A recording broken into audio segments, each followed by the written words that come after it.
جابر بن سلیم رضی الله عنه اول وارد د محمد رسول الله صلی الله علیه وسلم سره ملاقات کوي.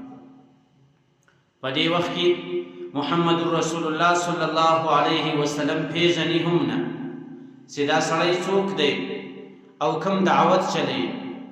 او جابر بن سلیم په دې وخت کې ایمان نه دی راوړی. د صحابه کرامو د زندگی به نن یو څه حالات ذکر کړو. په حالاتو کې صرف د یو صحابي سي جابر بن سلیم دی.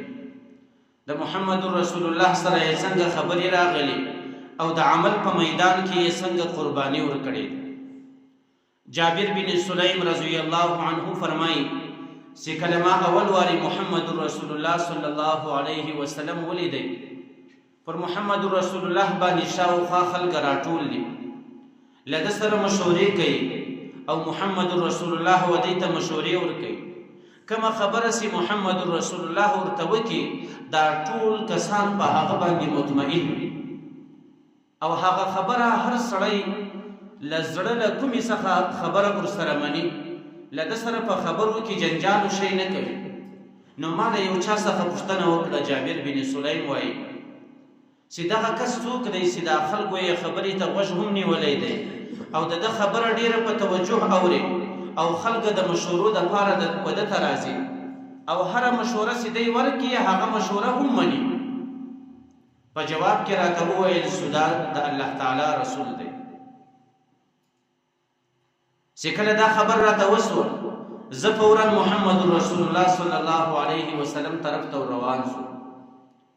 ورته وایم چې علیک السلام یا رسول الله، علیک السلام، پر تا باندې سلام یا رسول الله. محمد رسول الله په جواب کې راته وایي چې لا تقل علیک السلام، ته داسې الفاظ مه وایي چې علیک السلام، بلکې داسې ووایي چې السلام علیک. ګوره محمد رسول الله په اول واري تعلیم ورته شروع د علیک السلام او د السلام علیک مطلب او معنا یو ده چې پر تا باندې سلام او سلامتیا وي، لیکن په السلام علیک کې هغه سنت طریقه ده. نو محمد رسول الله په جواب کې ورته وایي چې لا تقل علیک السلام، ته داسې سلام مه وایې چې علیک السلام، بلکې داسې وایې چې السلام علیک. نو محمد رسول الله جابر بن سلیم ته اول واري د سلام ترغیب